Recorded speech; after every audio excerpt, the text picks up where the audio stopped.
Welcome to the TalentGrow Show, where you can get actionable, results-oriented insight and advice on how to take your leadership, communication, and people skills to the next level and become the kind of leader people want to follow. And now, your host and leadership development strategist, Halelly Azulay. Hey there, welcome back to the TalentGrow Show. This is Halelly Azulay, your leadership development strategist, and this is episode 9, which features my friend and colleague Shannon Polly.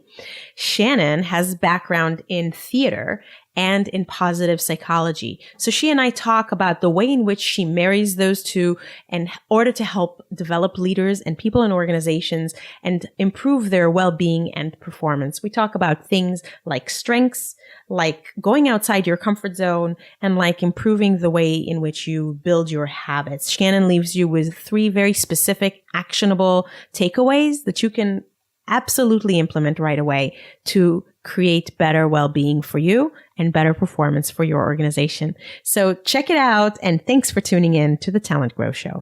Welcome back to the TalentGrow Show. I'm Halelly Azulay, your leadership development strategist, and I am here with my friend and colleague Shannon Polly, MAPP.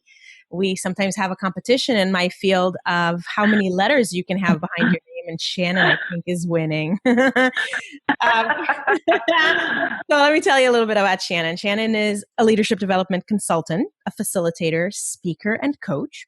And she specializes in 2 main domains or areas: executive presence and positive psychology. She is the founder of a company called Shannon Polly and Associates, and she works with executives, with managers, with employees in creating high-performing managers and teams. And she helps people create well-being and performance in the workplace. Shannon has a master's degree from the University of Pennsylvania. That's her MAPP, which is a master's in applied positive psychology. She's one of the first 100 people in the world to have that degree. And her ACC stands for Associate Certified Coach, which means that she is certified by the International Coach Federation as a coach. She got her certificate in that from Georgetown University. And Shannon actually has a degree from Yale in music and dramatic arts. So that's a lot of kind of the official background on Shannon. Shannon and I have worked together many, many times on teams where we get to coach people together and facilitate workshops together. And I just admire Shannon so much. And the thing that is most recent to admire about Shannon is that she has co-edited a new book called Character Strengths Matter: How to Live a Full Life. Shannon, welcome to the TalentGrow Show. Much, Halelly. That was a lovely introduction, and there's no competition. My husband thinks we're silly for having all these letters after our name, but thank you for the introduction. Oh, you're welcome. And I know that you're not competing, but I'm kind of a competitive person, so I'm like, man, I got to get me some more letters. So, I think letters. Yeah, right. It's the ABC. It's the alphabet soup. So I introduced you a little bit, but I'd love for you, as all my guests, to tell a little bit about your professional journey. How did you get to where you are today? Can you give a very high-level overview for people that are listening to get a sense of your professional journey? Sure, I would be happy to. It has been an interesting journey. So I majored in theater studies at Yale, and I went to drama school in London with the intention of becoming a professional actor, which I did for 11 years. And I had a great time traveling the country and doing my 3 lines on As the World Turns and Law and Order and all those sorts of things. And I loved entertaining, I loved performing, and I liked making people happier. And then I started to get a little bored with musical theater. That's terrible to say to my friends who are still in theater, but I personally wanted to find a way to impact people on a deeper level, on a more sustainable level. So I thought, I can make people happier for 2 hours while they're watching a show, and maybe for a little bit afterwards as they're reminiscing about it. But what can I do to help people on a deeper level? And so I started to look into PhD programs in psychology because I'm fascinated with the way people think, which is why I got interested in delving into characters. And I realized that a PhD program wasn't really me. sitting across from someone who has issues is not my forte. My forte is really taking people who are already high functioning and helping them perform even better. And so I looked at the various programs, and what attracted me about the program at Penn was that it was based in science and based in research. And I'd already been teaching executive presence in business and translating the skills of the theater to business people, which was really exciting because all of these things that I'd spent years learning, I found were really translatable, and people found it interesting that they could just adjust their posture and suddenly appear more confident and feel more confident. And I wanted to add to that toolkit. So at the MAPP program at Penn, part of my thesis was actually to design training to deliver in businesses to increase well-being and productivity, and it also links to profitability, as you mentioned. And it really seems like exciting to be able to increase well-being and affect people on a deeper level through both facilitated sessions, but also one-on-one coaching. So I have these two areas, and I've actually started to merge them together, and was just presenting at a conference, an International Positive Psychology Association conference, on positive presenting. So combining the positive psychology and executive presence.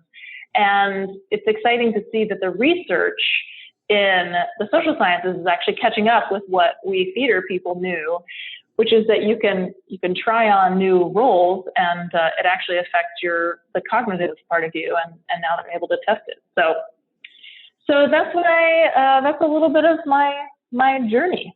And it's really fascinating, and I love to watch you work. I haven't, a lot of the times we're actually working in parallel, not in the same room. So I often am bummed out because I really like to watch you work. It's just really interesting to see how you do that so masterfully. You blend that background in theater with that really deep understanding of psychology and facilitation.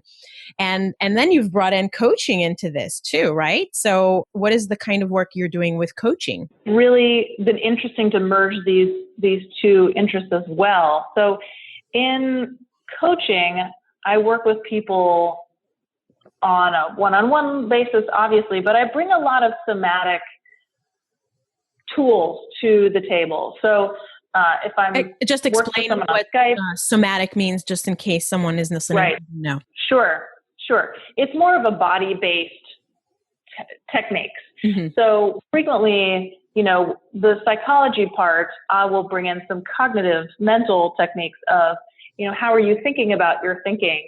And this person in your office who really activates you, let's think about what those thoughts are in the moment. And how can we change the thoughts? A little bit of cognitive behavioral therapy that I've used in working with the Army. And then I like to match it with some physical work as well, because I know from my training in the theater that if someone's sitting across from me and they're collapsed in their chest or their sternum, that impacts their emotional well-being, but it's also an indicator of something that's going on. So sometimes I'll have, say, a female client who wants to move up to the next level. I'll say, okay, well, let's try something physical. Why don't you sit with your feet on the floor and your lower back against the back of your chair and your shoulders back and up, and how do you feel now? And sort of check in with them on a physical basis. And it's worked really well. People, we're not disembodied heads wandering around. We do have a body attached to it. And sometimes it's nice to have another way in with a client. You said Army, and I don't know if people know what you did with the Army. Can you tell a little bit about that?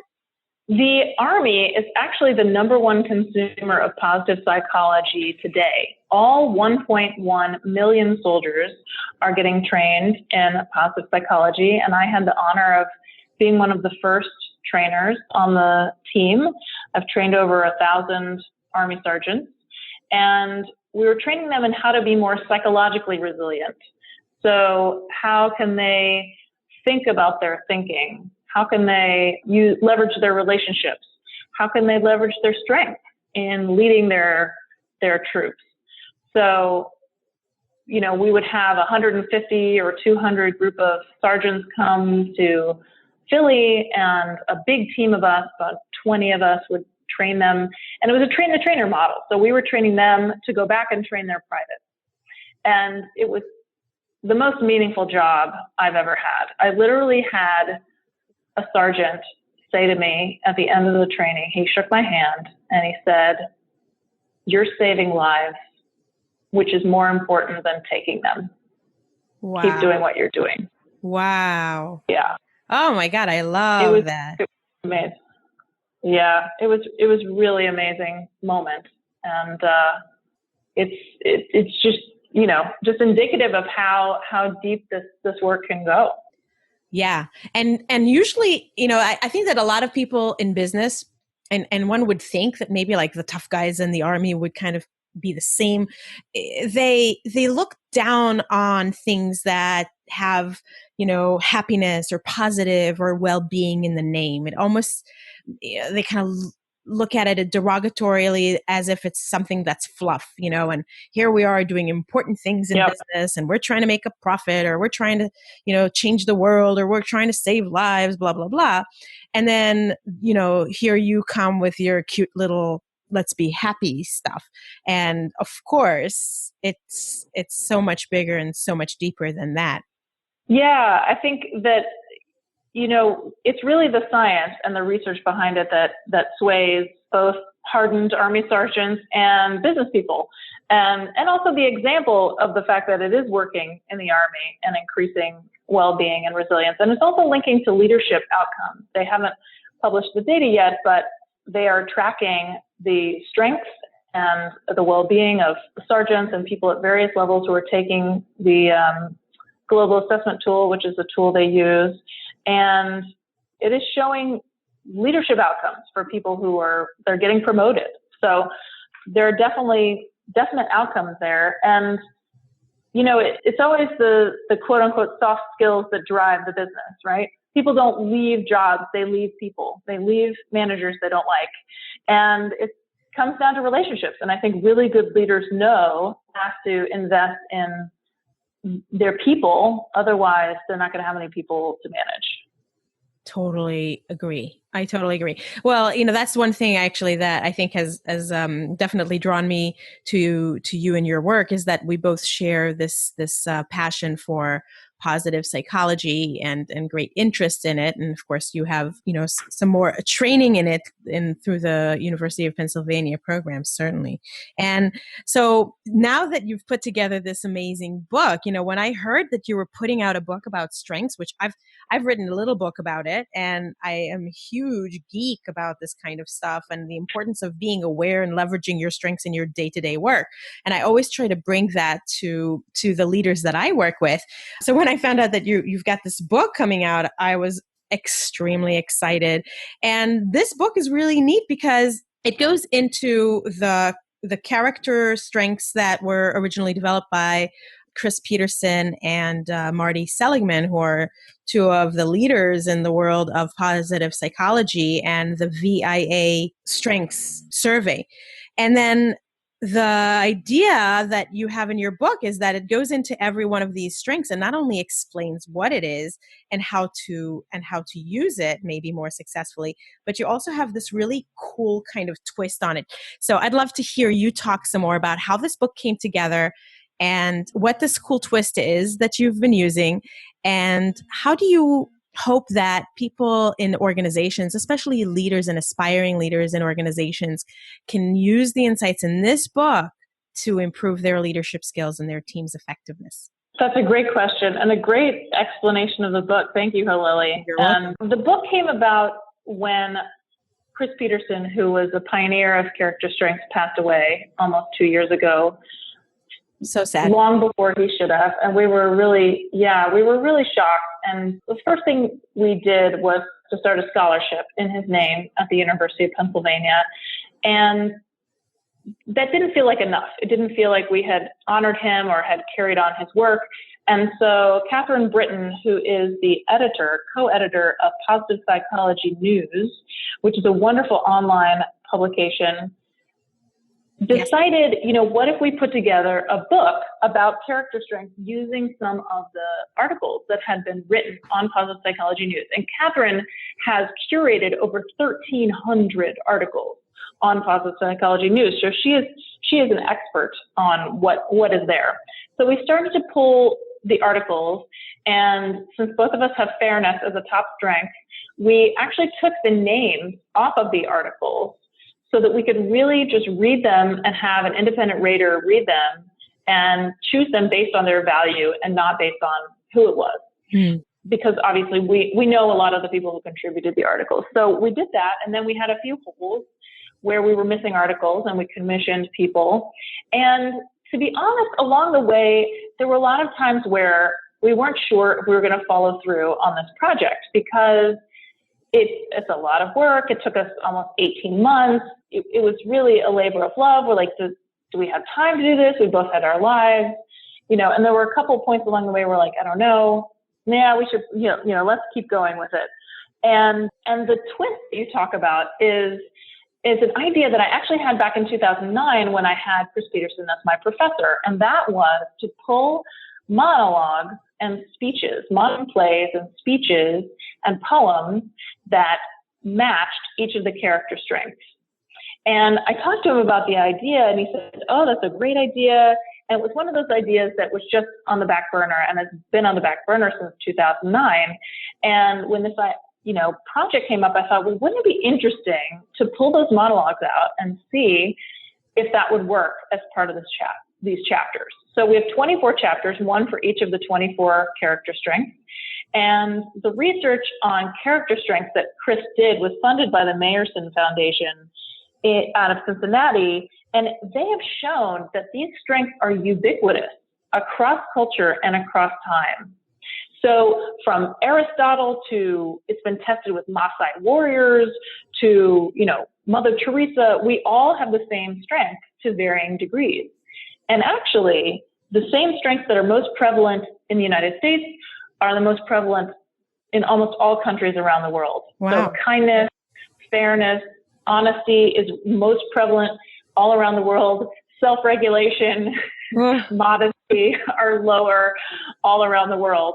So that's something that's really fascinating, and why it's a great tool for leaders, because it's not just a North American tool. That's one of the criticisms of StrengthsFinder, is that, competition is maybe a North American strength, but if you went to Asia, that might not be considered a strength in Asia. But back to the twist, your question. So the twist is that as an actor, that from Stanislavski, that if you act as if you are a character, you're acting as if you want to play Cyrano de Bergerac and you're wooing Roxanne, that you start to become that character. And kids learn this, right? Your kid says, Baba, Baba, and you start to complete the word for them. You say, oh, look, isn't she a genius? She said bottle. And we don't say, no, honey, it's not Baba, it's bottle. Get it right. I'm not going to give you your milk. So we do that with kids. We help them develop in this way. But when we get to be adults, we tend to say, nope, you're not allowed to try on new things. You are, such and so. And I actually made an homage to you in the book. I don't know if you know this, but I wrote a line. I said, you can't both be a businesswoman and a ballroom dancer, because you are, of course, a businesswoman and a ballroom dancer. So I had to share that. Thank you. Anyway, you're welcome. So the twist is that the point of the passages in the book are that you're supposed to read them out loud. If you read aloud the speech, Oprah Winfrey accepting her Emmy Award, it helps embody the strength of kindness. If you read Mother Teresa's speech accepting her Pulitzer Prize, it helps to embody humility.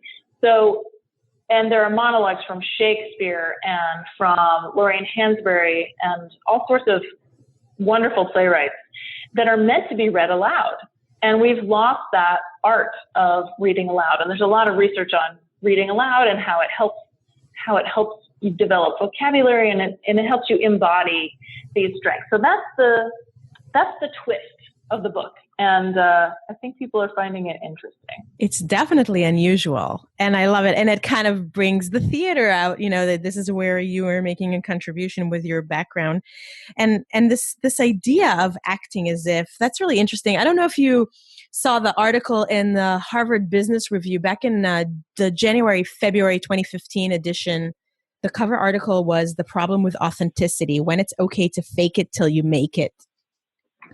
And it's basically so interesting because the whole, there's so much that people say you have to be authentic. And the author of the article and also a book about this is kind of saying, we're not making an exception in our our definition of authenticity is so rigid that people are sort of using it as a crutch, not to learn new skills, because they're saying, well, I'm just being me. This is who I am, or this is how I am, and I sort of owning that, and I'm being authentic. Whereas actually to learn a new skill, there's a paradox where you have to be in a zone that's not comfortable and that's not natural to you, and where you don't feel really like yourself, but you're not being really, really fake. You're just trying on a new skill until it becomes yours. Right. It is not natural for me to go to the gym and lift weights.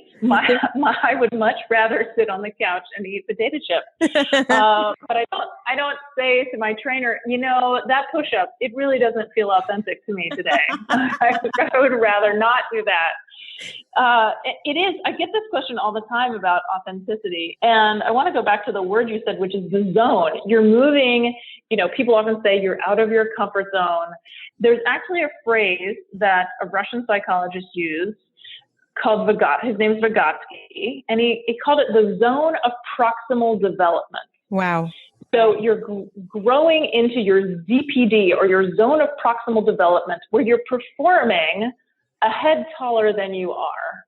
So you're living into this development. You are both what you are and what you are not yet at the same time.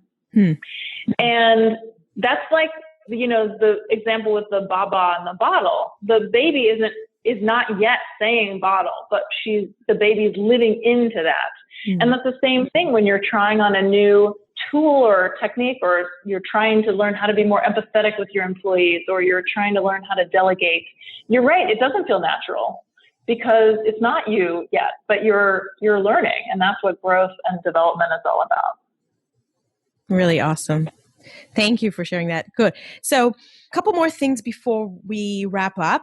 I wanted to, first of all, think about what is on the horizon for you. I know that the putting together this book was a huge undertaking. So kudos on that. That's a lot of work.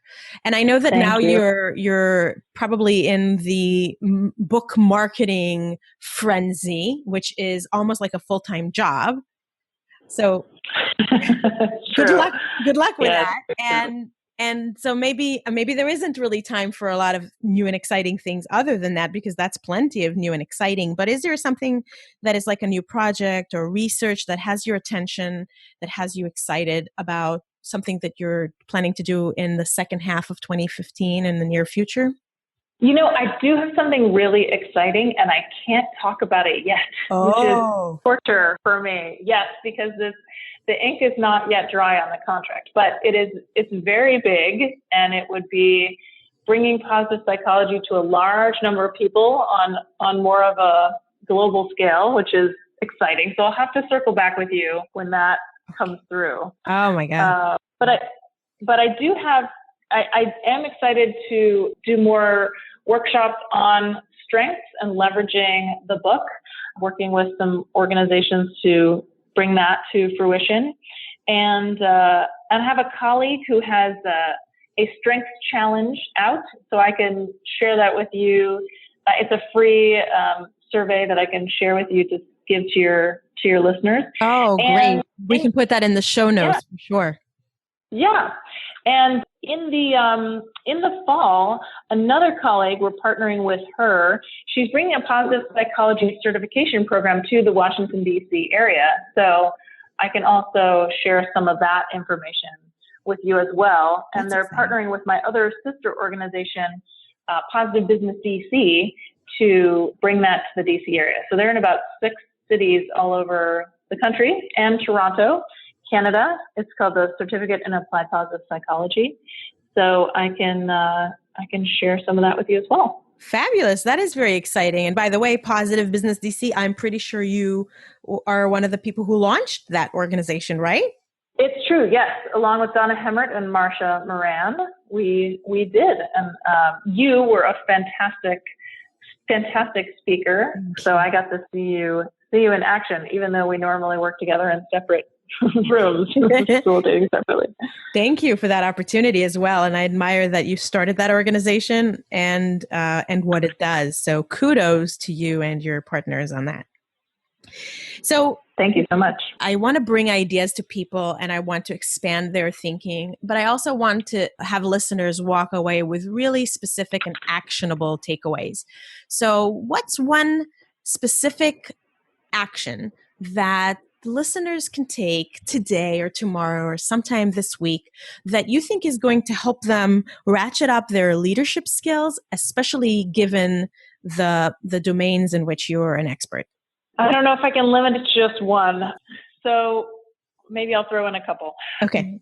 The first one is I actually learned at the IPA conference in Orlando is some new research on habit formation, that willpower and cognitive effort is not really the way to create change.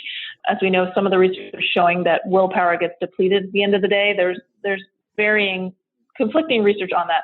But new research from Barbara Fredrickson at the University of North Carolina is that it's actually positive emotions that help motivate and embed habit formation. So it's the unconscious positive emotion that she calls it like an opioid, that actually the liking of an activity like running for you actually drives people to continue with that behavior. So if you're trying to make a habit change, figure out how you can, as Charlie Duhigg said in his book, The Power of Habit, how you can have a cue, the habit, and then a tiny reward. So one of my colleagues says that in order to read more books, her cue is when she wakes up in the morning. The habit is 10 minutes of reading her book, and her reward is that she can't turn on her email until she reads the book for 10 minutes. So trying to think about how to embed positive emotion is one thing I would leave your listeners with. The second thing is from Tom Rath, who has a great new book out called Are You Fully Charged? Mm-hmm. And he said that, the famous research on the 10,000 hours, what people need to become an expert in something, that if you look deeper into that research, those people who completed the 10,000 hours who were experts also got 8.5 hours of sleep a night. Wow. So you can't become an expert if you're only getting 6 hours of sleep. That, 4 hours of sleep deprivation is equal to drinking a 6-pack of beer. I know some really drunk people in the workplace. Make one. It's true. It's amazing how they function at all. And the third thing I would leave people with is that valuing happiness actually leads people to be less happy than if you value positive experience, positive interactions, and doing something for someone else. So if you don't want to focus solely on money, but because, money improves your evaluation of life, but not your emotional well-being. So try to figure out what you can do for someone else tomorrow or today that can make your life more meaningful.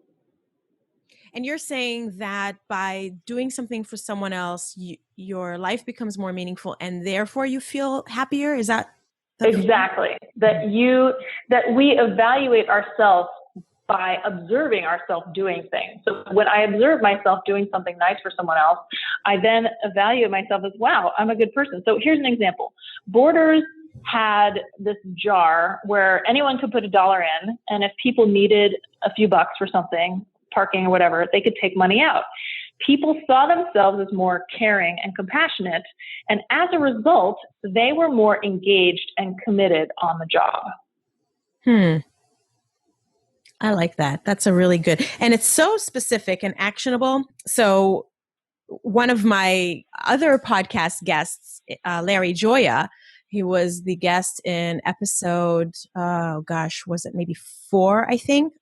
He started this organization called Kindness Pittsburgh, where they encourage people to do sort of random acts of kindness for others, but to track it. And then when you do something nice for someone and you give them this card, I think they eventually will be able to go and log that into a system or an app or something. And then eventually it's going to give people their kindness quotient. So they can constantly up their kindness quotient. Isn't that cool? It sounds like it's on the same wavelength, but that's much more complicated at the moment. That's very cool. And what you're describing is it's quite easy to do. So good. I hope that people will take you up on that. And thank you for giving us 3 for the price of 1. I appreciate it. There's always value on the TalentGrow Show, right? Thank you, Shannon.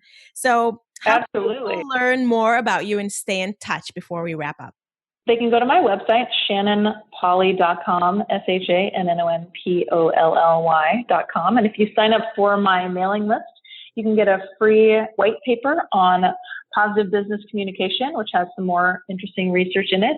On Twitter, I'm at Shannon Polly, and also at positive BIZDC. And Shannon is, I don't know how she does it, but she is always up on the latest research. She is just like a treasure trove of amazing information. And then she's really great at translating that into application in business. This is the value that she adds. So you should definitely check her out. You should definitely get her book. And Shannon, thank you so much for sharing some of your insights with us on the TalentGrow Show. And I hope that you make today fantastic. Well, have a great day. Thank you. I don't know about you, but I'm feeling happier already just by listening to that. And Shannon is such an interesting person. She always brings so much great high energy and tons of value and knowledge. So I hope that you learned a lot of things and that you will go and implement some of the suggestions that Shannon made. If you're interested in taking that free strengths challenge Michelle mentioned her friend and colleague is putting on, the link to that is in the show notes. Also, the link to Shannon's website and her ways to keep in touch with her and her book, which you should definitely go buy, that certificate in positive psychology that she mentioned, as well as a way to sign up for that newsletter that she mentions, where you can get tons of free updates about positive psychology every month in your mailbox. Head on over to www.talentgrow.com/podcast/episode 9. And that's where you can get all those links. And if you like this episode, please share it with others. And of course, go over to iTunes and leave a rating or a review. I really would appreciate it. Thank you so much for tuning in. It makes me so excited to be able to share knowledge with you. I really would love your comments. So leave a comment on my website or hit me up on Twitter and LinkedIn and Facebook, whatever social media platform you like to hang out, because I'd love to hear how to make this even better for you. Thanks for tuning in. I'm Halelly Azulay, your leadership development strategist. Make today great.